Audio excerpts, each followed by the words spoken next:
যুদ্ধের ময়দানে আবু উবায়দা রাদিয়াল্লাহু তাআলা আনহু পয়গম্বরের মাথা থেকে লোহার কড়া টান দিছে। দুইটা কড়া তুলতে গিয়ে দুইটা দাঁত ভেঙে গেছে।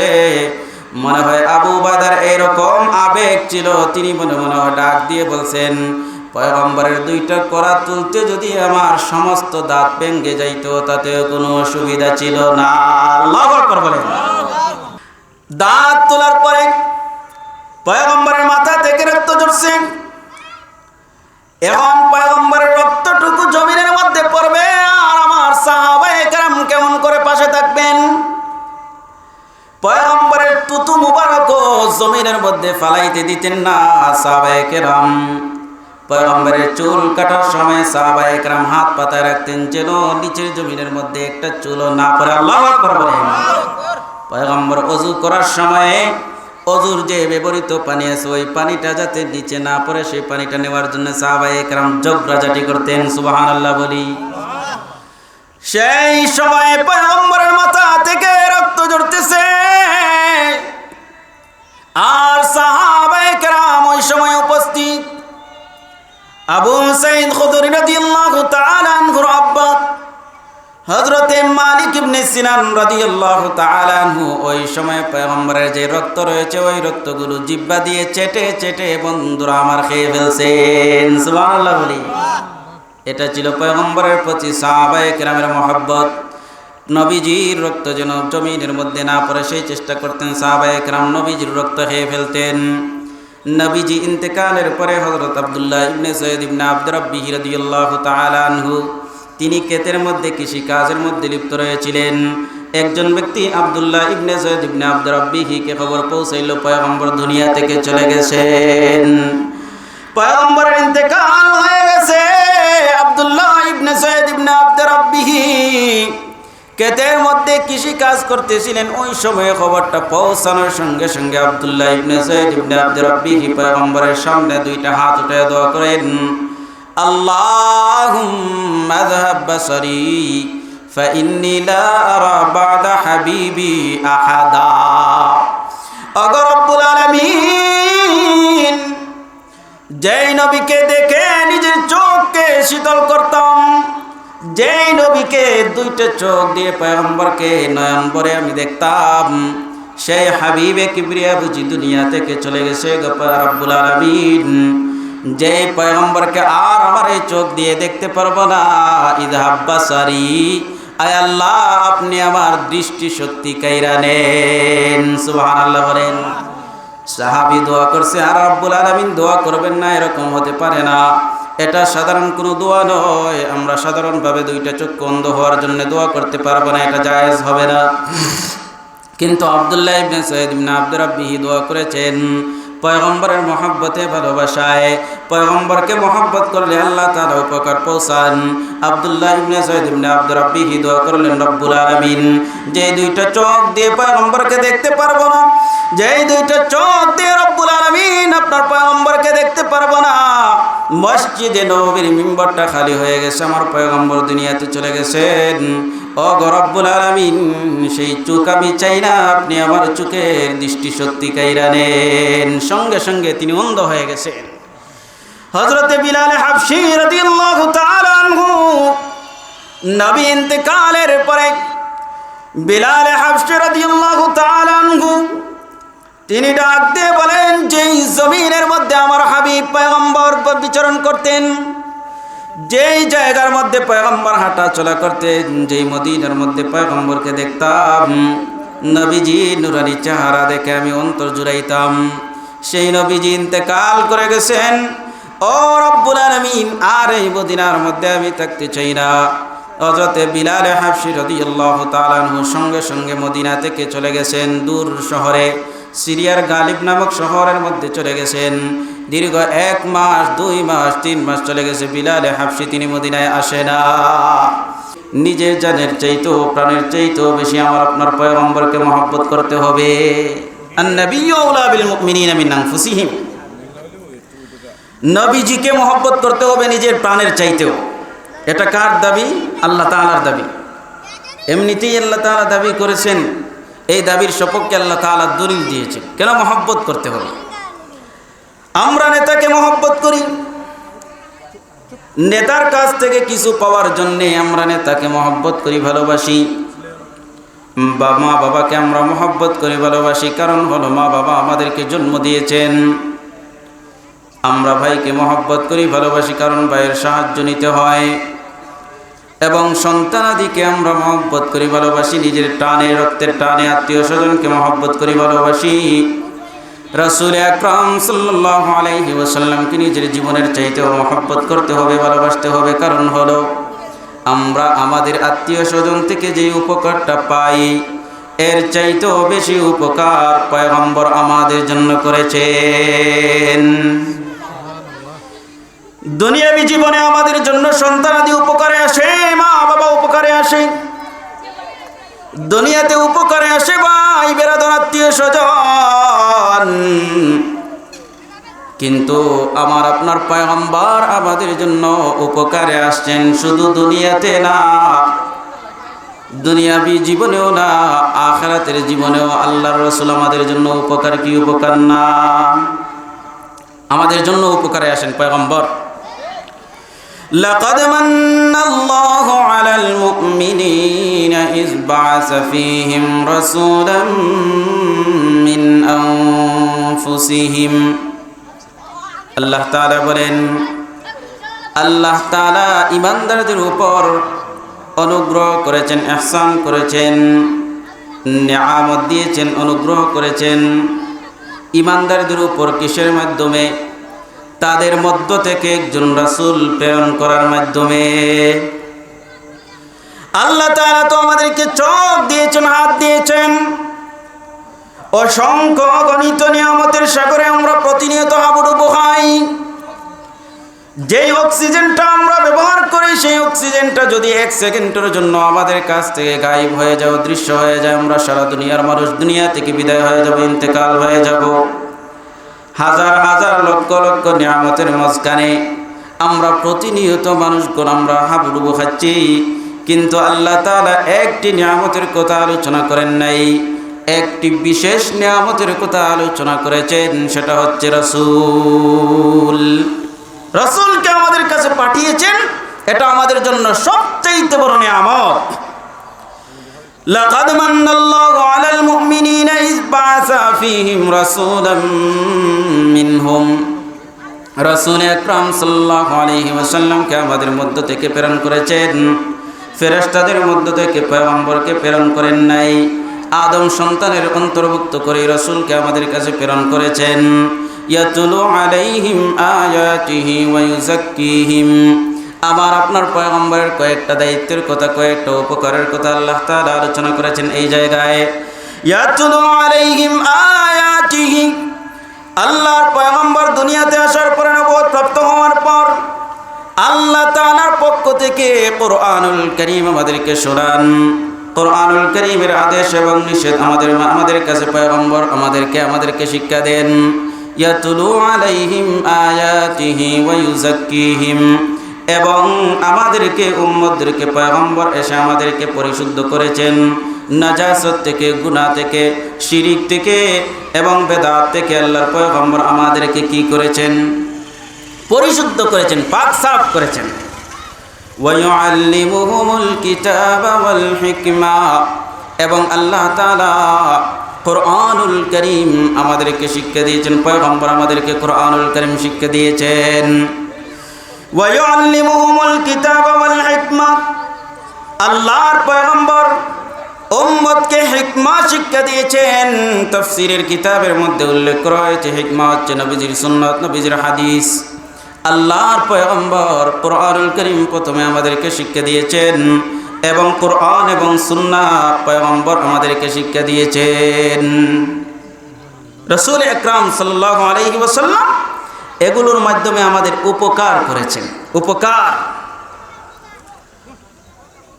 আল্লাহর রাসূল সাল্লাল্লাহু আলাইহি ওয়াসাল্লাম যদি দিন না নিয়ে আসতেন, আমাদেরকে যদি কোরআন এবং হাদিস এগুলো যদি আমাদের কাছে না পৌঁছাইতেন, তাহলে আমরা আল্লাহর উপর কেমনে ঈমান আনতাম? ঈমান আনার কারণে আমাদেরকে আল্লাহ তাআলা জান্নাত নামক যে পুরস্কার পুরস্কৃত করবেন, সেটার পথ আমরা কিসের মাধ্যমে পাইতাম? অতএব রাসূল আকরাম সাল্লাল্লাহু আলাইহি ওয়াসাল্লাম আমাদেরকে উপকার করেছেন। লাকাদ জাআকুম রাসূলুম মিন আনফুসিকুম, তোমাদের কাছে তোমাদের মধ্য থেকে একজন রাসূল এসেছেন। আজিজুন আলাইহি মা আনিতুম, তিনি খুব কষ্ট পান।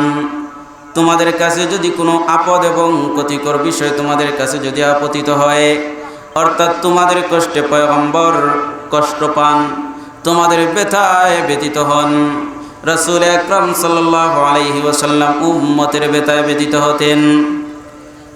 উম্মতের কাছে যেন কোনো খারাপই না পৌঁছে রাসূল আকরাম সাল্লাল্লাহু আলাইহি ওয়াসাল্লাম সেই চেষ্টা করতেন। আজিজুন আলাইহি মা আনিতুম হারিসুন আলাইকুম, এবং তোমাদের ব্যাপারে আল্লাহর পয়গম্বর আশা রাখেন, খুব আশা আকাঙ্ক্ষা পোষণ করেন তোমাদের যে সমস্ত কাফিরগুলো আছে তারা যেন ঈমানদার হয়ে যায়। হারিসুন আলাইকুম, আল্লাহর পয়গম্বর সব সময় এটা আশা আকাঙ্ক্ষা রাখতেন, সব সময় পয়গম্বরের লোভ থাকতো যে আল্লাহর পয়গম্বর সব সময় লোভ রাখতেন যে আমার উম্মতেরা যেন ঈমানদার হয়ে যায়। বিল মুমিনিনা রাউফুর রহিম, ঈমানদারদের ব্যাপারে রাউফুর রহিম পয়গম্বর।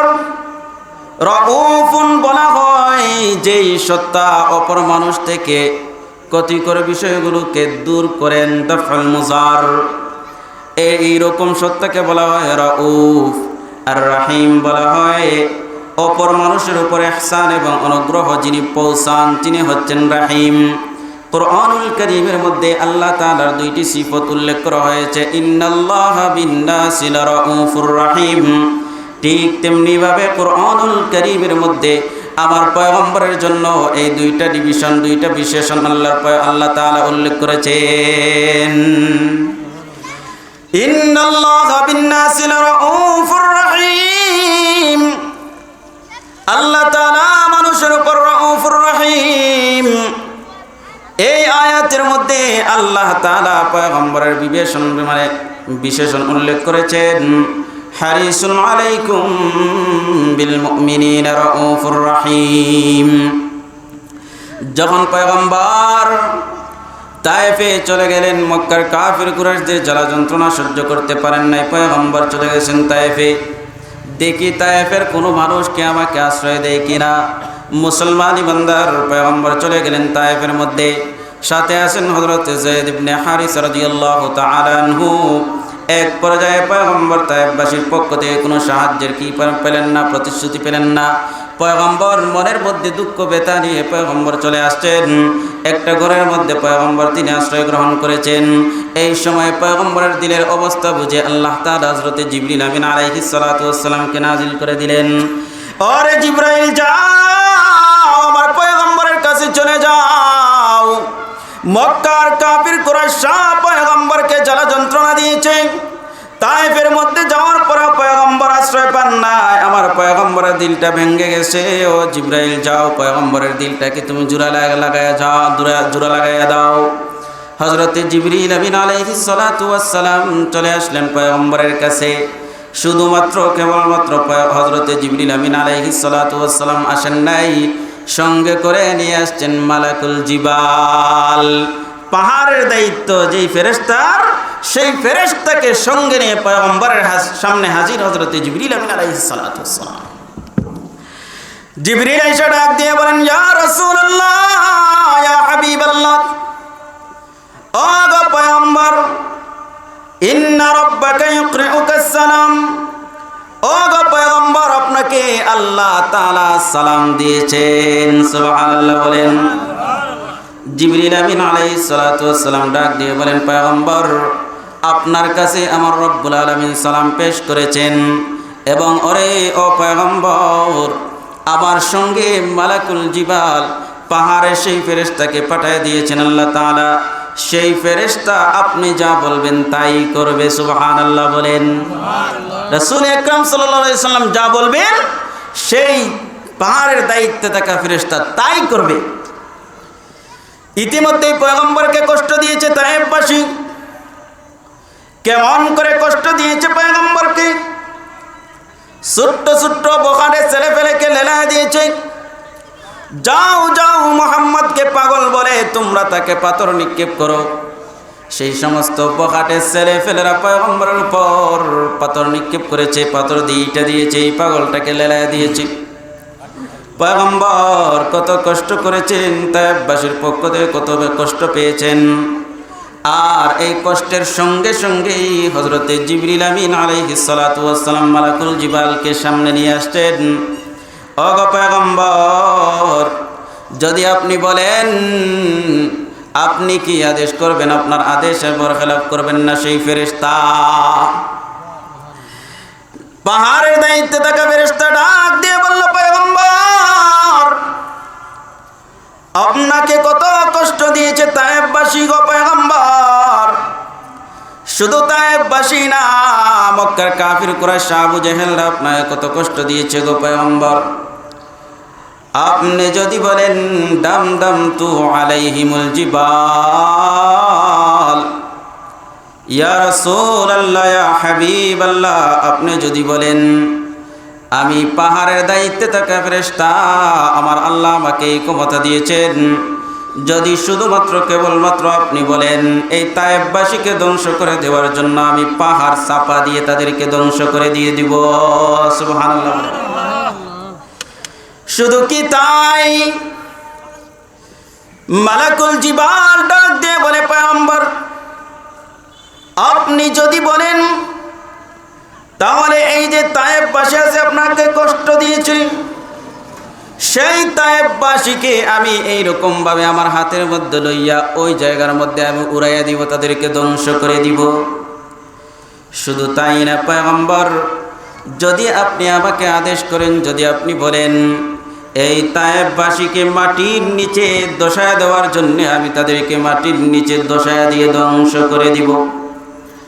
মুসলমান, আমি জিজ্ঞাসা করতে চাই, যদি এই জায়গায় এরকম একটা পাওয়ার আমরা পাইতাম যে আমাকে ইতিমধ্যে আঘাত করেছে, পাথর দিয়ে ইটা দিয়েছে, একটা জায়গা থেকে আমাকে তাড়িয়ে দিয়েছে, এরকম সুযোগ যদি আমি আর আপনি পাইতাম, তাহলে এইরকম আমি কি করতাম, কি বলতাম? বলতাম, রে পাহাড়ের ফেরেশতা, যাও যাও, আমার শত্রু এরা, তাদেরকে তুমি ধ্বংস করে দাও। আমরা যদি এরকম শত্রুর পক্ষ, শত্রুকে ধ্বংস করার জন্য এরকম পাওয়ার যদি আমরা পাইতাম, তাহলে এটাই করতাম। কিন্তু পয়গম্বর এইরকম প্রস্তাব পাওয়ার পরে কি করেছেন, মনোযোগ দিয়ে শুনবেন। পয়গম্বর ডাক দিয়ে বলেন, জিবরাইল, পাহাড়ের দায়িত্বে থাকা ফেরেশতা আমাকে অফার করেছে, আমি যদি বলি তায়েফবাসীকে ধ্বংস করে দিবে। ওরে জিবরাইল, আমি যদি বলি তাহলে মক্কার কাফির কুরাইশদেরকে মাটির সাথে চাপা দিয়ে দিবে। রে জিবরাইল, আমি পয়গম্বর এই কথা বলবো না, আমি পয়গম্বর বলবো না তায়েফবাসীকে মাটির সাথে চাপা দিয়ে ধ্বংস করে দেওয়ার জন্য আমি এটা বলবো না। রে জিবরাইল, মালাকুল জিবালকে ডাক দিয়ে বলেন, পাহাড়ের ফেরেশতাকে ডাক দিয়ে বলেন, ও আমার ভাই, আপনি তো বলেছেন আমি যদি বলি তায়েফবাসীকে ধ্বংস করে দিতে আপনি ধ্বংস করে দিবেন। ও ভাই, আমি এই কথা বলবো না তায়েফবাসীকে ধ্বংস করে দেওয়ার জন্যে, অর্থাৎ তায়েফবাসীকে তুমি ধ্বংস করে দিও না। সুবহানাল্লাহ বলি। এইরকম সুযোগ পাওয়ার পরেও পয়গম্বর প্রতিশোধ নেন নাই। আল্লাহর পয়গম্বর ডাক দিয়ে বলেন, এই জাতি আমাকে চিনে নাই, তার যে পরবর্তী প্রজন্ম রয়েছে সেই প্রজন্ম আমাকে চিনতে পারে, তারা পড়তে পারে লা ইলাহা ইল্লাল্লাহ, তারা আমাকে চিনে নাই। পরবর্তী প্রজন্ম তারা আমাকে চিনতে পেরে কলিমা পড়ে মুসলমান হয়ে যেতে পারে। ও ভাই মালাকুল জিবাল, আপনি চলে যান, আমি তায়েফবাসীর সাথে কোনোদিন প্রতিশোধ গ্রহণ করব না। সুবহানাল্লাহ বলেন। নবীজি প্রতিশোধ গ্রহণ করেন নাই, ইয়াফু, মাফ করে দিয়েছেন। এই জন্য রাউফুর রহিম, নবীজি উম্মতের জন্য রউফুর রহিম। শুধু তাই না, রব্বুল আলামিন সার্টিফিকেট দিয়েছেন পয়গম্বরকে, ও পয়গম্বর, ওয়া মা আরসালনাকা ইল্লা রাহমাতাল লিল আলামিন। মুসলমান ইমানদার, সময় সংক্ষেপ, কথা লম্বা হয়ে যাবে। এই জন্য আমি যেই কথা বলতেছিলাম যে পয়গম্বরকে মহব্বত করতে হবে, ভালোবাসতে হবে, নিজের জানের চাইতেও, সন্তানের চাইতেও, মা বাবার চাইতেও, অপর মুসলমানের চাইতেও, আত্মীয় স্বজনের চাইতেও বেশি মহব্বত করতে হবে কাকে? নবীজিকে। কাকে? নিজের জানের চাইতেও বেশি মহব্বত করতে হবে মুসলমান। কুল ইন কানা আবাউকুম আও আবনাউকুম ওয়া ইখওয়ানুকুম ওয়া আজওয়াজুকুম। আল্লাহ তাআলা ডাক দিয়ে বলেন, পয়গম্বর আপনি জানায়া দিন, ইন কানা আবাউকুম, যদি তোমাদের মা বাবা, তোমাদের পূর্বসূরি, ওয়া আবনাউকুম, সন্তানাদি, ওয়া আজওয়াজুকুম, এবং তোমাদের স্বামী এবং স্ত্রী, ওয়া আশিরাতুকুম, তোমাদের ভাই বেরাদর, আত্মীয় স্বজন, পাড়া প্রতিবেশী, ওয়া আমওয়ালুন ইকতারাবতুমুহা, এবং যেই সম্পদ তোমরা কামাই করেছো, ওয়া তিজারাতুন তাখশাউনা কাসাদাহা, এবং তোমাদের ওই ব্যবসা বাণিজ্য, যেই ব্যবসা বাণিজ্যের লস হওয়ার আশা তোমরা ভয় করো, ওয়া তিজারাতুন তাখশাউনা কাসাদাহা ওয়া মাসাকিনু তারদাউনাহা, এবং তোমাদের পছন্দনীয় যে সমস্ত বাড়িঘর রয়েছে, আহাব্বা ইলাইকুম মিনাল্লাহি ওয়া রাসূলিহি, যদি এই সমস্ত তোমাদের মা বাবা, তোমাদের সন্তানাদি, তোমাদের বাড়িঘর, আত্মীয় স্বজন, ধন সম্পদ, এক কথায় সব কিছু যদি তোমাদের কাছে বেশি প্রিয় হয়ে যায় আল্লাহ এবং তার রাসূল থেকে এবং আল্লাহর রাস্তায় জিহাদ করার চাইতে, তাহলে তোমরা জানিয়ে রাখো তোমাদের জন্য শাস্তি অপেক্ষা করছে। ফাতারাব্বাসু হাত্তা ইয়াতি আল্লাহু বিআমরি। অতএব সম্পদের চাইতেও বেশি মহব্বত করতে হবে কাকে? পয়গম্বরকে। কাকে? নিজের সন্তানের চাইতে বেশি মহব্বত করতে হবে কাকে? আত্মীয় স্বজনের চাইতেও বেশি মহব্বত করতে হবে, ভালোবাসতে হবে কাকে? বলে পয়গম্বরকে সব চাইতে বেশি মহব্বত করতে হবে, ভালোবাসতে হবে। সাহাবায়ে কেরাম পয়গম্বরকে নিজের জীবনের চাইতে বেশি মহব্বত করেছেন, ভালোবাসেছেন। সময় সংক্ষেপ, এই জন্যই আলোচনা শুরু করতে চাই। মুসলমান ইমানদার, সাহাবায়ে কেরাম পয়গম্বরকে যিনি নিজের জানের চাইতেও বেশি মহব্বত করেছেন। আল্লাহর পয়গম্বর যদি বলতেন তোমরা আগুনের মধ্যে জাপ দাও, সাহাবায়ে কেরাম আগুনে জাপ দিয়ে দিতেন। সুবহানাল্লাহ বলি। যদি পয়গম্বর বলতেন পানির মধ্যে জাপ দাও, সাহাবায়ে কেরাম দ্বিধা করতেন না। মুসলমান ইমানদার একজন বক্তা, তিনি বিশাল বড় একটা মাজলিসের মধ্যে তিনি আলোচনা করতেছিলেন নবীজিকে সাহাবায়ে কেরাম কেমন মহব্বত করেছেন, ভালোবেসেছেন। সেটা একটার পর আরেকটা ঘটনা বন্ধুরা আমার কি করতেছেন, তিনি বর্ণনা করতেছেন। মাঝখান থেকে একজন তেরা মানুষ দাঁড়ায় বলতেছে, আপনি শুধু সাহাবায়ে কেরামের এই মহব্বতের কথা আলোচনা করেন, যদি ওই জামানায় আমি হতাম তাহলে পয়গম্বরকে এর চাইতে আরো বেশি মহব্বত করতাম। তিনি ডাক দিয়ে বলেন, বক্তা ডাক দিয়ে বলেন, বাইরে তুমি থামো। যদি তুমি ওই জমানায় থাকতে সাহাবায়ে কেরামের মতো মহব্বত করতে পারতে, তাহলে তোমাকে ওই জমানায় আল্লাহ তাআলা সৃষ্টি করতেন। যদি তুমি আবু বকরের মতো পয়গম্বরকে মহব্বত করতে পারতে, তাহলে 1400 বছর আগে তোমাকে ওই জমানায় আল্লাহ তাআলা সৃষ্টি করতেন। যদি তুমি ওমরের মতো মহব্বত করতে পারতে, তাহলে 1400 বছর পূর্বে তুমি সাহাবায়ে কেরামের কাতারে শামিল হতে রে ভাই। তুমি ওই জমানার যোগ্য নয়, তুমি সাহাবায়ে কেরামের মতো পয়গম্বরকে মহব্বত করতে পারবে না, আবু বকরের মতো মহব্বত করতে পারবে না, উমরের মতো মহব্বত আর ভালোবাসতে তুমি পারবে না, আলীর মতো মহব্বত করতে পারবে না, মালিক ইবনে সিনানের মতো তুমি মহব্বত করতে পারবে না, বিলাল হাবশির মতো মহব্বত করতে পারবে না।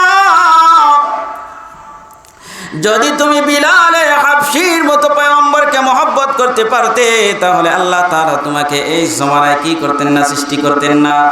কিন্তু ওই ব্যক্তির রগটা একটু বাঁকা তেরা মানুষ, শুধু ন্যায় করতে আসে। ওই বক্তা সাহেব খুবই বোঝানোর চেষ্টা করেছেন, আসলে পয়গম্বরদের সাহাবায়ে কেরামের প্রতি তুমি মহব্বত করতে পারবে না রে ভাই। মুসলমান ইমানদার ওয়াজটা শেষ হয়ে গেল, ওই ব্যক্তিটা বাড়িতে চলে গেলেন। রাত্রিবেলা ঘুমের মধ্যে স্বপ্নে দেখেন ওই ব্যক্তি পয়গম্বরকে রাত্রিবেলা স্বপ্নের মধ্যে দেখে ফেলেছেন। সুবহানাল্লাহ বলেন। শুধু পয়গম্বরকে দেখেন নাই, সঙ্গে আবু বকর আর আরেকজন সাহাবী নবীজিকে স্বপ্নে দেখেছেন। ওই ব্যক্তি, যেই ব্যক্তিটা দাবি করেছিল যদি ওই জামানায় আমি পয়গম্বরকে পাইতাম তাহলে পয়গম্বরের জন্য আমার নিজের জীবন উৎসর্গ করে দিতাম। সেই ব্যক্তিটা পয়গম্বরকে স্বপ্নের মধ্যে দেখে ফেলেছে, একটা পাহাড়ের উঁচু জায়গার মধ্যে রয়েছে, সঙ্গে আবু বকর এবং আরেকজন সাহাবী। পয়গম্বর ওই পাহাড় থেকে নামার জন্য একটা বাহন নিয়েছেন, একটা টমটম নিয়েছেন, আমরা ধরতে পারি একটা সিএনজি অথবা টমটম। পয়গম্বর ওই টমটমের উপরে, বন্ধুরা আমার, এবং আবু বকর সিদ্দিক ওই টমটমের উপরে, আরেকজন সাহাবী উপরে, এবং একজন ড্রাইভার রয়েছে, এবং ওই ব্যক্তি স্বয়ং নিজে ওই টমটমের উপরে পয়গম্বরের সাথে। সুবহানাল্লাহ বলি। স্বপ্নটা শেষ হোক, এরপরে বোঝা যাবে ওই ব্যক্তি কেমন ইমানদার। শেষ স্বপ্নটা বর্ণনা করতেছেন ওই রকম ভাবে, আমি দেখলাম পয়গম্বরের সাথে আমি টমটমের উপরে আছি, সঙ্গে সিদ্দিক আকবর এবং আরেকজন সাহাবী মুসলমান ইমানদার। সেই ব্যক্তি বর্ণনা করেন, এবার আমরা পাহাড় থেকে নিচে নামার জন্য ওই টমটমকে আমরা চালাইয়া দিলাম। মাঝখানের মধ্যে আসতে আসতেই, উপর থেকে যখন নিচের দিকে নামে, মাঝখানের মধ্যে আসতেই সামনের চাক্কা বাস্ট হয়ে গেছে, নষ্ট হয়ে গেছে। বর্ণনাকারী বলেন ওই যে চাকিটা বাস্ট হয়ে গেছে, এখন তো গাড়ি ব্রেক ফেল করে ফেলেছে, এই মুহূর্তে তো খুব স্পিডে গাড়িটা চলতেছে, যদি শেষ পর্যন্ত যায় তাহলে ওই গাড়িটা অবশ্যই নির্ঘাত অ্যাক্সিডেন্ট করবে, সঙ্গে গিয়ে উপর দিকে পড়বে এবং পয়গম্বর আঘাতপ্রাপ্ত হবেন, সিদ্দিক আকবর আঘাতপ্রাপ্ত হবেন।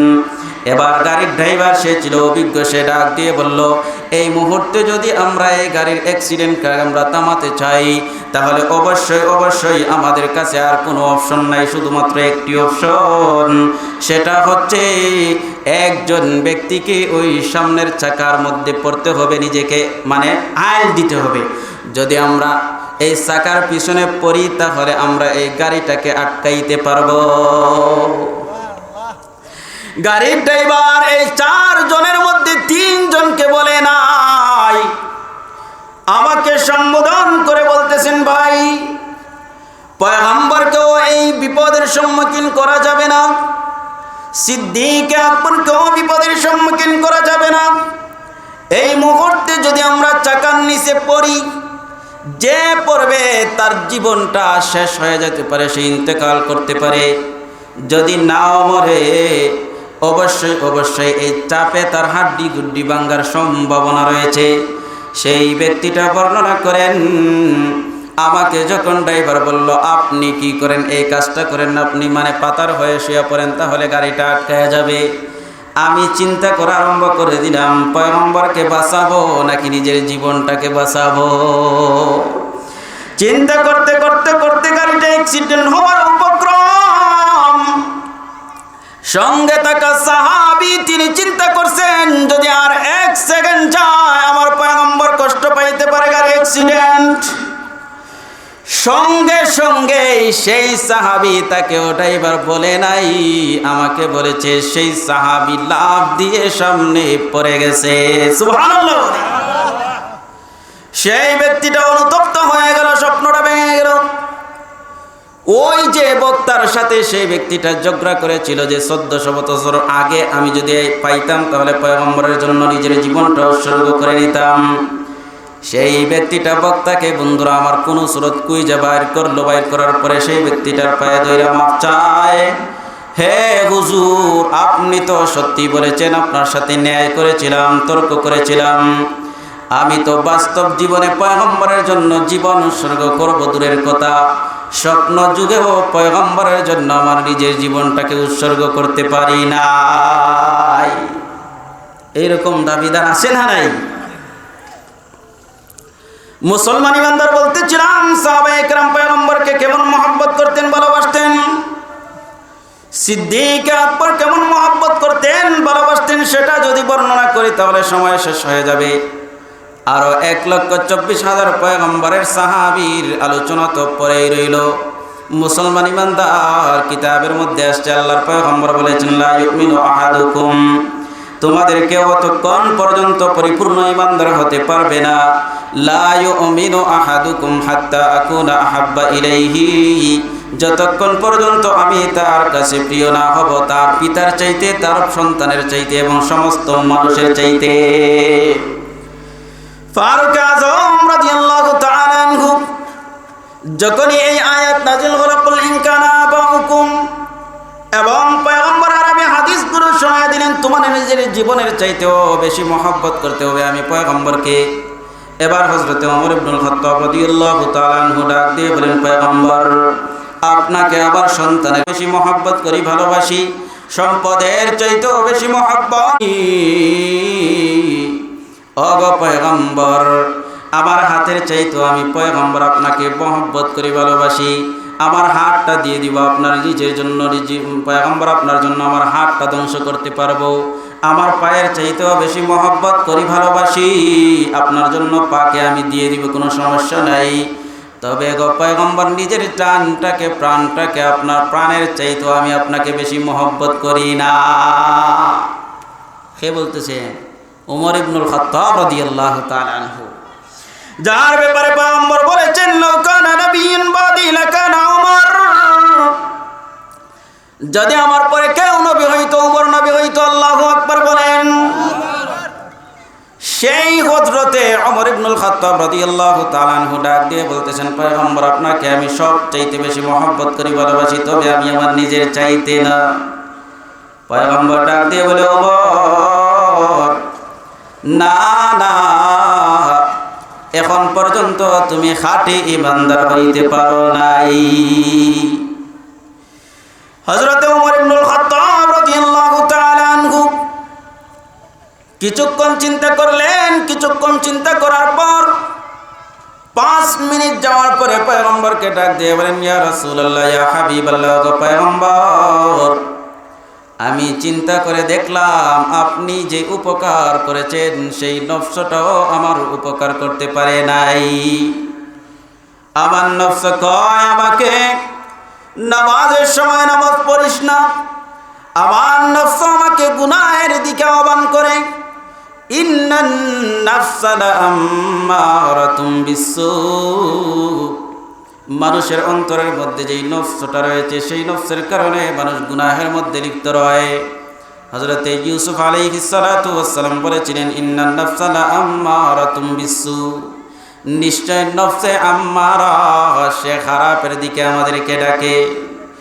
মুসলমান ইমানদার ফারুক আযম রাদিয়াল্লাহু তাআলা আনহু ডাক দিয়ে বলেন, পয়গম্বর আমি চিন্তা করে দেখলাম আপনি আমার সন্তানের চাইতেও বেশি উপকার করেছেন, আপনি আমার ভাইয়ের চাইতেও বেশি উপকার করেছেন।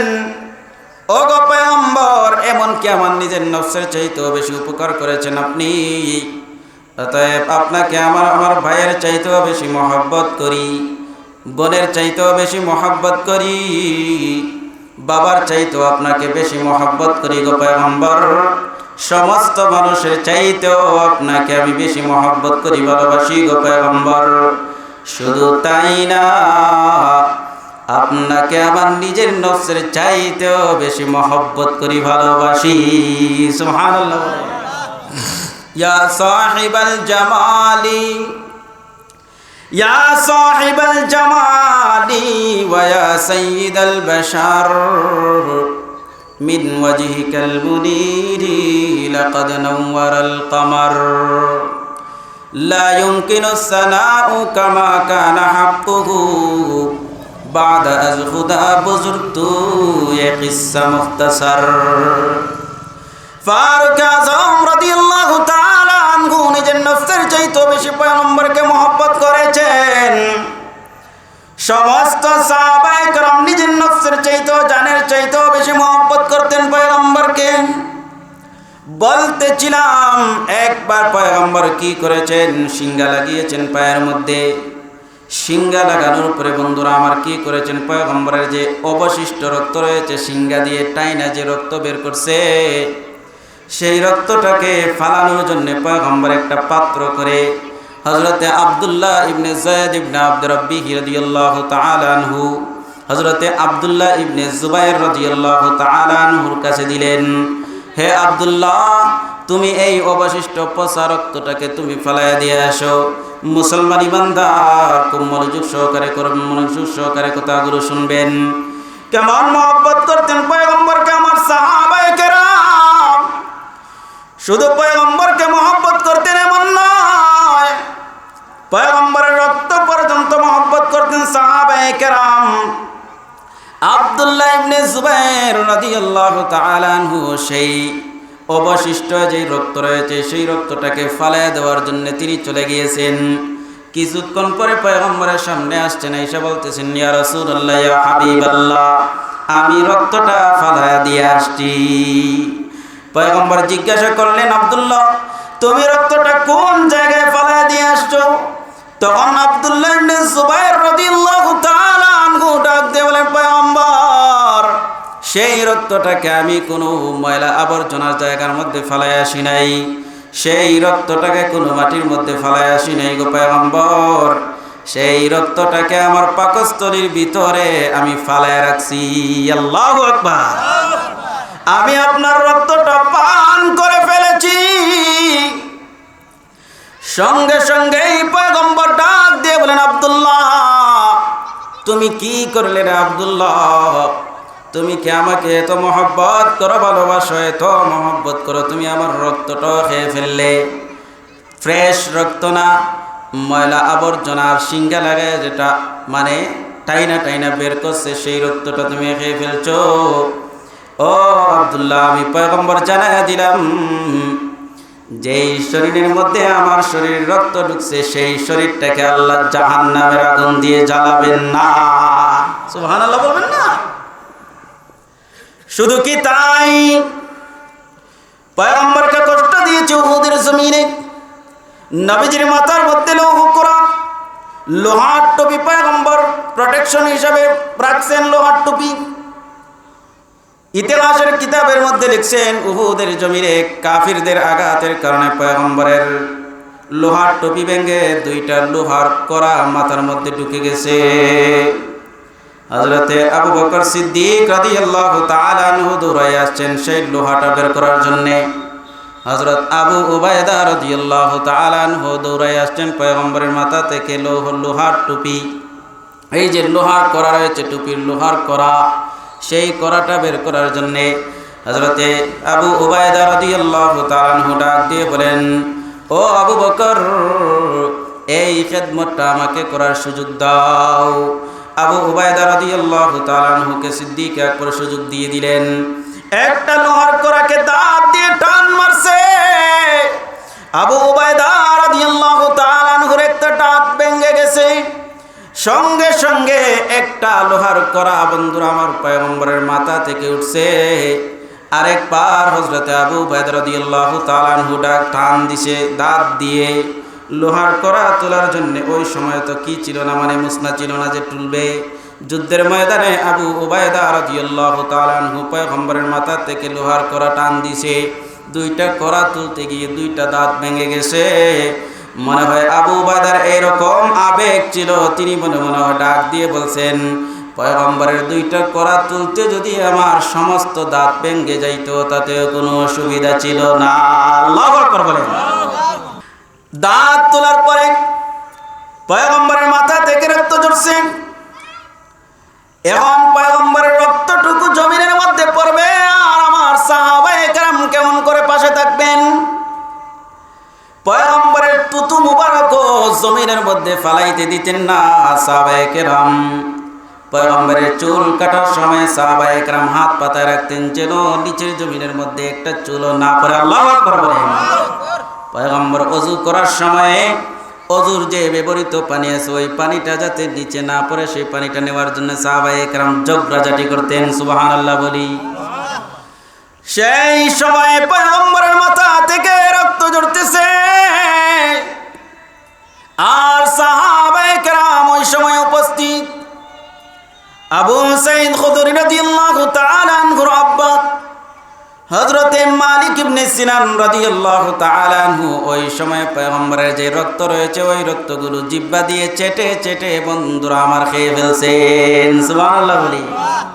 এটা ছিল পয়গম্বরের প্রতি সাহাবায়ে কেরামের মহব্বত। নবীজির রক্ত যেন জমিনের মধ্যে না পড়ে সেই চেষ্টা করতেন সাহাবায়ে কেরাম, নবীজির রক্ত খেয়ে ফেলতেন। নবীজি ইন্তেকালের পরে হযরত আব্দুল্লাহ ইবনে সৈয়দ ইবনে আব্দুর রাব্বিহ রাদিয়াল্লাহু তাআলা আনহু তিনি ক্ষেতের মধ্যে কৃষি কাজের মধ্যে লিপ্ত রয়েছিলেন। একজন ব্যক্তি আব্দুল্লাহ ইবনে সৈয়দ ইবনে আব্দুর রাব্বিহকে খবর পৌঁছাইল পয়গম্বর দুনিয়া থেকে চলে গেছেন, পয়গম্বরের ইন্তেকাল হয়ে গেছে। আব্দুল্লাহ ইবনে সৈয়দ ইবনে আব্দুর রাব্বিহ ক্ষেতের মধ্যে কৃষি কাজ করতেছিলেন। ওই সময় খবরটা পৌঁছানোর সঙ্গে সঙ্গে আব্দুল্লাহ ইবনে সৈয়দ ইবনে আব্দুর রাব্বিহ পয়গম্বরের সামনে দুইটা হাত উঠে দোয়া করেন, আল্লাহুম্মা আযহাব বাসারি ফাইন্নী লা আরা বা'দা হাবিবি আহাদা। ওগো রব্বুল আলামিন, যেই নবীকে দেখে নিজের চোখকে শীতল করতাম, যেই নবীকে দুইটা চোখ দিয়ে পয়গম্বরকে নয়ন ভরে আমি দেখতাম, সেই হাবিবে কিবরিয়া বুঝি দুনিয়া থেকে চলে গেছে। গো রব্বুল আলামিন, যে পয়গম্বরকে আর আমার এই চোখ দিয়ে দেখতে পারবো না, ইযহাব বাসারি, আয় আল্লাহ আপনি আমার দৃষ্টি শক্তি কাইরা নেন। সুবহানাল্লাহ বলেন। সাহাবী দোয়া করছে আর রব্বুল আলামিন দোয়া করবেন না, এরকম হতে পারে না। এটা সাধারণ কোনো দোয়া নয়। আমরা সাধারণভাবে দুইটা চক্ষু অন্ধ হওয়ার জন্য দোয়া করতে পারবো না, এটা জায়েজ হবে না। কিন্তু আব্দুল্লাহ ইবনে সৈয়দ ইবনে আব্দুর রাব্বিহ দোয়া করেছেন পয়গম্বরের মহব্বতে ভালোবাসায়। পয়গম্বরকে মহব্বত করলে আল্লাহ তাআলা উপকার পৌঁছান। আব্দুল্লাহ ইবনে সৈয়দ ইবনে আব্দুর রাব্বিহ দোয়া করলেন, রব্বুল আলামিন, যে দুইটা চোখ দিয়ে পয়গম্বরকে দেখতে পারবো না, যেই দুইটা চোখ দিয়ে রব্বুল আলামিন আপনার পয়গম্বরকে দেখতে পারবো না, মসজিদে নববীর মিম্বরটা খালি হয়ে গেছে, আমার পয়গম্বর দুনিয়াতে চলে গেছেন। ও গো রব্বুল আলামিন, সেই চোখ আমি চাই না, আপনি আমার চোখের দৃষ্টি শক্তি কাইরা নেন। সঙ্গে সঙ্গে তিনি অন্ধ হয়ে গেছেন। হযরতে বিলাল হাবশী রাদিয়াল্লাহু তাআলা আনহু নবী ইন্তেকালের পরে বিলাল হাবশী রাদিয়াল্লাহু তাআলা আনহু তিনি ডাক দিয়ে বলেন, যেই জমিনের মধ্যে আমার হাবিব পয়গম্বর বিচরণ করতেন, যেই জায়গার মধ্যে পয়গম্বর হাঁটা চলা করতেন, যেই মদিনার মধ্যে পয়গম্বরকে দেখতাম, নবীজি নুরানি চেহারা দেখে আমি অন্তর জুড়াইতাম। সেই নবীজি ইন্তেকাল করে গেছেন। ও রব্বুল আলামিন, আর এই মদিনার মধ্যে আমি থাকতে চাই না। হযরতে বিলাল হাবশী রাদিয়াল্লাহু তাআলা আনহু সঙ্গে সঙ্গে মদিনা থেকে চলে গেছেন দূর শহরে, সিরিয়ার গালিব নামক শহরের মধ্যে চলে গেছেন। দীর্ঘ 1 মাস 2 মাস 3 মাস চলে গেছে বিলাল হাবশী তিনি মদিনায় আসে না। যখন 6 মাস চলে গেছে বিলাল হাবশী স্বপ্ন যুগে পয়গম্বরকে দেখেন। রাসূল আকরাম সাল্লাল্লাহু আলাইহি ওয়াসাল্লাম ডাক দিয়ে বলেন, বিলাল, ও বিলাল, দুনিয়াতে যখন আমি জীবিত ছিলাম, ওরে বিলাল, তুমি তো আমার জন্য পাগল পড়া ছিলে রে বিলাল। আজকে 1 মাস 2 মাস দীর্ঘ 6টা মাস চলে গেছে মদিনার মধ্যে, বুঝি তুমি নাই রে বিলাল। ও বিলাল, তোমার কি মনে চায় না আমি পয়গম্বরের সাথে সাক্ষাৎ করবে? সুবহানাল্লাহ বলি। পয়গম্বরদের সাথে সাক্ষাৎ, পয়গম্বরের সাথে সাক্ষাৎ করতে কার মনে চায় না? হযরতে বিলাল হাবশী রাদিয়াল্লাহু তাআলা আনহু যখন স্বপ্ন যুগে পয়গম্বরকে দেখলেন, নবীজি ডাক দিয়ে বলতেছেন, ওরে বিলাল, দীর্ঘ 6টা মাস পর্যন্ত তুমি আমার মদিনার মধ্যে নাই, মসজিদে নববীর মধ্যে তুমি হাইয়া আলাস সালাহ আশহাদু আন্না মুহাম্মাদুর রাসূলুল্লাহ বলো না। ওরে বিলাল, তুমি পয়গম্বরের সাথে মহব্বত মিশ্রিত আজান তোমার শোনা যায় না, মসজিদে ওরে বিলাল, তোমার কি মনে চায় না তুমি মদিনার মধ্যে আসতে রে বিলাল? মুসলমান ইমানদার যেই মাত্র স্বপ্নে দেখেছে বিলাল, হযরতে বিলাল হাবশী রাদিয়াল্লাহু তাআলা আনহু, তখন তো মুসলমান ইমানদার মোটর সাইকেল ছিল না, কার ছিল না, বাস ছিল না, হেলিকপ্টার তো ছিলই না, উড়োজাহাজ তো ছিলই না, বিমান তো ছিলই না, হাইটা হাইটা আসতে হতো। বিলাল হাবশী সকাল থেকে ফজরের নামাজের পরে আটা শুরু করে দিয়েছেন, আমার মদিনার প্রাণের মদিনার মধ্যে যাইতে হবে আমাকে। বিলাল হাবশী রাদিয়াল্লাহু তাআলা আনহু চলে আসলেন তিনি পরের দিন সকাল বেলা। বিলাল হাবশী রাদিয়াল্লাহু তাআলা আনহু পয়গম্বরের রওজা তহরের যে চৌকাট রয়েছে, সেই চৌকাটের মধ্যে বিলাল হাবশী ধরার পরে হযরতে বিলাল হাবশীর অন্তরের মধ্যে কেমন অবস্থা হয়েছে, সেটা তো আশিকার মাশুকের খেলা। হযরতে বিলাল হাবশী রাদিয়াল্লাহু তাআলা আনহু অনুনয় বিনয় করে পয়গম্বরকে ডাক দিয়ে, পয়গম্বর বেয়াদবি হয়েছে, দীর্ঘ 6টা মাস পর্যন্ত আমি আপনার থেকে দূরে ছিলাম, কিন্তু সেটাও তো আপনার মহব্বত এবং ভালোবাসার কারণে গো পয়গম্বর। এই কথাগুলো বলেন, এক পর্যায়ে হযরতে বিলাল হাবশী অজ্ঞান হয়ে পড়ে যান। দীর্ঘ সময় পর্যন্ত বিলাল হাবশী অজ্ঞান থাকার পরে জোহরের সময় হয়ে যায়। জোহরের আজানের সময় সমস্ত মানুষগুলো, অন্যান্য সাহাবায়ে কেরাম নবী যুগের মুয়াজ্জিনকে পাইছে, যিনি দীর্ঘ সময় পর্যন্ত মধুর আজান দিতেন মসজিদে নববীতে, সেই মুয়াজ্জিন বিলাল হাবশীকে পাইছে। সমস্ত মানুষগুলো আবদার করে বসলো, বিলাল রে, দীর্ঘদিন পর্যন্ত তোমার মধুর তেলাওয়াত, তোমার মধুর আজান আমরা শুনতে পাই না, বিলাল তুমি আজকে আমাদেরকে জোহরের আজান শোনাও। যেই ভিডিওর মধ্যে আমরা দেখতে পেয়েছিলাম, আমিও দেখেছি, সম্ভবত আপনারাও দেখেছেন, বিলাল হাবশী রাদিয়াল্লাহু তাআলা আনহুর অভিনয় করেছে একজন কালো মানুষ, কত চমৎকার ভাবে আযান দিয়েছে, আল্লাহু আকবার, আল্লাহু আকবার।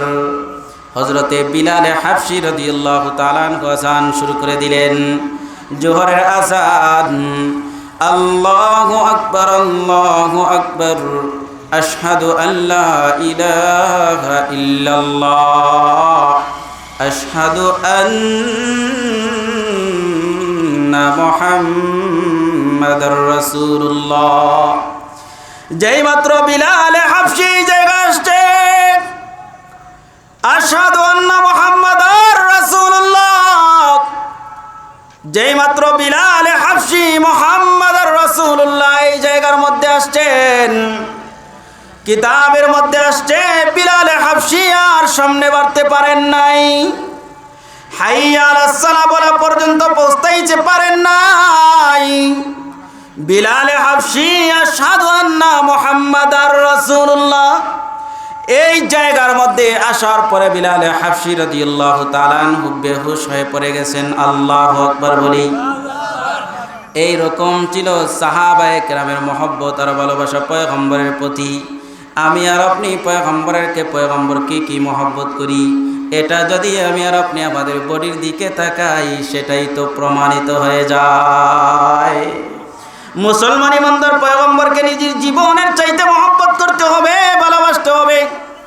নিজের জীবনের চাইতে সব চাইতে বেশি মহব্বত করতে হবে, ভালোবাসতে হবে।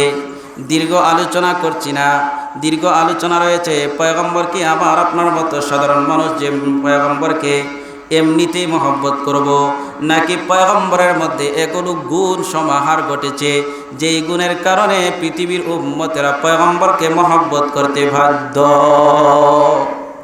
পয়গম্বরকে ভালোবাসতে আমরা বাধ্য।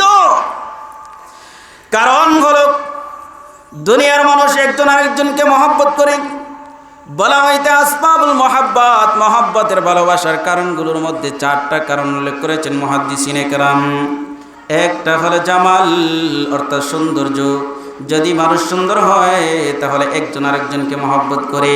আমার আত্মীয়রা কিন্তু সুন্দর মানুষ দেখলে কিন্তু প্রেমে পড়া যায়। মুসলমান ইমানদার ভালো একটা ফুল আমার সামনে পড়ছে, সেই ফুলটাকে আমরা মহব্বত করি। একটা সুন্দর বাচ্চা যদি গাড়ির মধ্যে আমরা দেখি, সেই সুন্দর বাচ্চাকে কুলে নিতে মন চায়। কারণ হলো সৌন্দর্যের দিকে মানুষ অটোমেটিকলি ধাবিত হয়, মহব্বত করে ভালোবাসে। একটা হলো জামাল, আরেকটা হলো কামাল, মানে পূর্ণাঙ্গতা।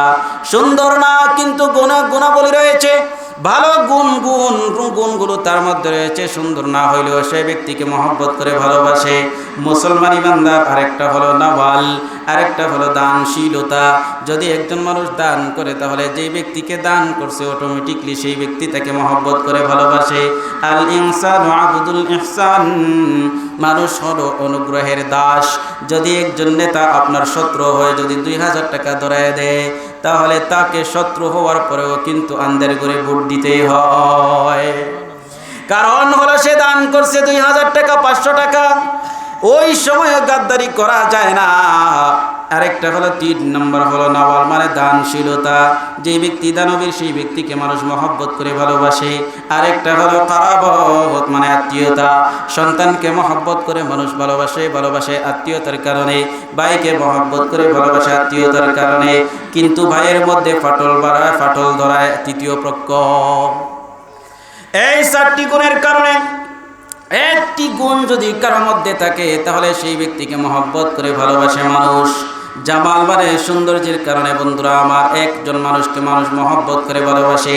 আমার আপনার পয়গম্বর কেমন সুন্দর ছিলেন, এটা বর্ণনা যদি দেই তাহলে আশ্চর্য হয়ে যাবেন।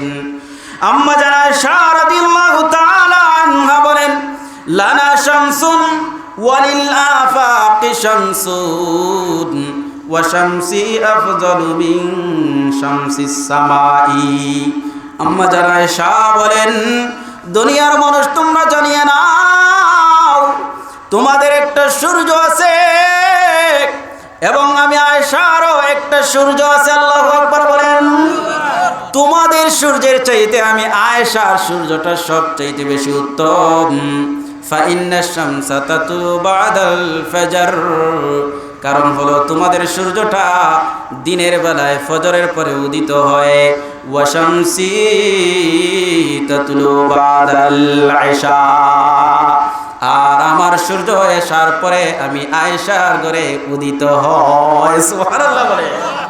শুধু কি তাই, হাসান বিন সাবিত রাদিয়াল্লাহু তাআলা আনহু বলেন, ওয়া আহসানু মিনকা লাম তালিদি ওয়া আহসানু মিনকা লাম তারাকাত আইনি ওয়া আজমালু মিনকা লাম তালিদিন নিসাউ খুলিকতা মুবাররাআম মিন কুল্লি আইবিন কাআন্নাকা খুলিকতা কামা তাশাউ। আল্লাহু আকবার বলেন। ইয়া সাহিবাল জামালি ওয়া ইয়া সাইয়্যিদাল বাশার, ইয়া সাহিবাল জামালি ওয়া ইয়া সাইয়্যিদাল বাশার, মিন ওয়াজহিকাল মুনীর লাকাদ নাওয়ারাল কমার। ও গো পয়গম্বর, আপনি তো সৌন্দর্যের মহাসম্রাট। ইয়া সাহিবাল জামালি ওয়া ইয়া সাইয়্যিদাল বাশার, এবং মানুষের মধ্যে সবচাইতে বড় নেতা আপনি। ইয়া সাহিবাল জামালি ওয়া ইয়া সাইয়্যিদাল বাশার, মিন ওয়াজহিকাল মুনীর লাকাদ নাওয়ারাল কমার। ও গো পয়গম্বর, কবি অতিরঞ্জিত করে ফেলেছেন, কিন্তু অতিরঞ্জিত না, আমার আপনার পয়গম্বর সেরকমই সুন্দর।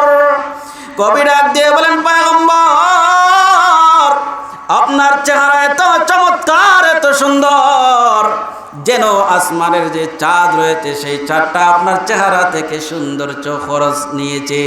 আল্লাহু আকবার বলি। আমার আপনার পয়গম্বর এত চমৎকার, এত সুন্দর ছিলেন। ওয়া আজমালু মিনকা লাম তাজিদিন নিসাউ, পয়গম্বর আপনার মতো সুন্দর কোন সন্তান পৃথিবীর কোন গুণবতী নারী, সৌন্দর্য নারী সন্তান জন্ম দিতে পারে নাই। ঠিক বললাম না? ঠিক বললাম। ওয়া আজমালু মিনকা লাম তালিদিন নিসাউ খুলিকতা মুবাররাআম মিন কুল্লি আইব। ও পয়গম্বর, সমস্ত দোষ ত্রুটি থেকে মুক্ত হয়ে আপনি জন্মগ্রহণ করেছেন। আল্লাহ তাআলা সমস্ত দোষ ত্রুটি থেকে আপনাকে মুক্ত করেছেন গো পয়গম্বর। কাআন্নাকা কাদ খুলিকতা কামা তাশাউ, যেন আপনি যেভাবে চেয়েছেন ওইভাবে আপনাকে আল্লাহ বানাইছেন। সুবহানাল্লাহ বলি। এই নবীর জন্য যদি নিজের জীবন দিতে হয়, কে কে প্রস্তুত আছে হাত উঠান। নারে তাকবীর, নারে তাকবীর, আল্লাহু আকবার। এই তো গরম হয়ে গেছে, সময় শেষ। হাজিরিন, এই তো গেল জামারের আলোচনা। পয়গম্বর কেমন সুন্দর ছিলেন। আরেকটা হাদিস না শোনাইলে আমার অপূর্ণতা থেকে যাবে আমার কাছে। হযরতে জাবির রাদিয়াল্লাহু তাআলা আনহু 14 রজনীর রাত্রিতে পয়গম্বরের কাছে বসা, তিনি বর্ণনা করেন, আমি আপনার পয়গম্বরের চেহারার দিকে তাকাই, আরেকবার আমি 14 রজনীর ফুসফুসে ফুটফুটে চন্দ্রের দিকে তাকাই। দুনিয়াবাসী জানিয়ে নাও, আমি চিন্তা করলাম, জাবির বলেন, আমি চিন্তা করতে আরম্ভ করলাম 14 রজনীর পূর্ণিমার চাঁদ বেশি সুন্দর নাকি আমার পয়গম্বরের চেহারা বেশি সুন্দর। আমি জাবির সাক্ষ্য দিচ্ছি, পূর্ণিমার চাঁদের চাইতেও আমার পয়গম্বরের চেহারা বেশি সুন্দর। সুবহানাল্লাহ। रुखसार से बुरक़ा का ज़रा पर्दा उठा दो, रुखसार से बुरक़ा का ज़रा पर्दा उठा दो, लिल्लाहि मुझे हस्ने खुदा दादे दिखा दो, लिल्लाहि मुझे हस्ने खुदा दादे दिखा दो। ऐ बहर करम सदक़े हुसैन बिन अली का, ऐ बहर करम सदक़े हुसैन बिन अली का, प्यासा हूँ मुझे शरबत दीदार पिला दो, प्यासा हूँ मुझे शरबत दीदार पिला दो। मैं दूर हूँ मजबूर हूँ ऐ सय्यद आलम, मैं दूर हूँ मजबूर हूँ ऐ सय्यद आलम, दीदार दिखाते नहीं आवाज सुना दो, दीदार दिखाते नहीं आवाज सुना दो। আল্লাহু আকবার বলেন। হাজিরিন, এই জন্য পয়গম্বরকে মহব্বত করতে হবে, ভালোবাসতে হবে।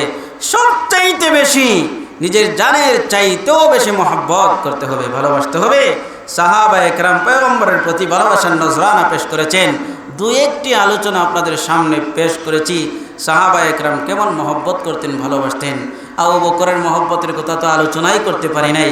সিদ্দিক আকবর রাদিয়াল্লাহু তাআলা গারে সোরে যে নজরানা পেশ করেছেন, আল্লাহ তাআলা বলেছেন সালিজাস নাইন, দুইজনের একজন। নবীজিকে মহব্বত করলে আল্লাহ তাআলা জান্নাত দিবেন। কি দিবেন? একজন সাহাবী এসে বলতেছেন, ইয়া রাসূলুল্লাহ, কিয়ামত কবে? বলে কিয়ামত দিয়ে কি করবে, কি আমল করছো? তখন সাহাবী বলেন, ইয়া রাসূলুল্লাহ, আমার নামাজ নাই, রোজা নাই, তাহাজ্জুদ নাই, কোনো তাসবিহ তাহলিল নাই, কিন্তু একটা জিনিস আছে, আনা উহিব্বুকা ইয়া রাসূলুল্লাহ, আপনাকে আমি মহব্বত করি, ভালোবাসি। পয়গম্বর জানায় দেন, আল মারউ মা মান আহবাবতা, ও মা মান আহাব্বা, ব্যক্তি যাকে ভালোবাসে তার সাথেই তার হাসর হবে। অর্থাৎ সাহাবী, তোমার অন্য আমল না থাকলেও আমাকে যে মহব্বত করো, ভালোবাসো, আল্লাহ তাআলা সেই ভালোবাসার কারণে তোমাকে জান্নাত দিয়ে দিবেন। সুবহানাল্লাহ। এই জন্য মহব্বত করতে হবে সবচেয়ে বেশি পয়গম্বরকে। আল্লাহ তাআলা আমাদেরকে তৌফিক দান করুন, আমিন। ওয়া আখিরু দাওয়ানা আনিল হামদুলিল্লাহি রাব্বিল আলামিন। আসসালামু আলাইকুম ওয়া রাহমাতুল্লাহি ওয়া বারাকাতুহু।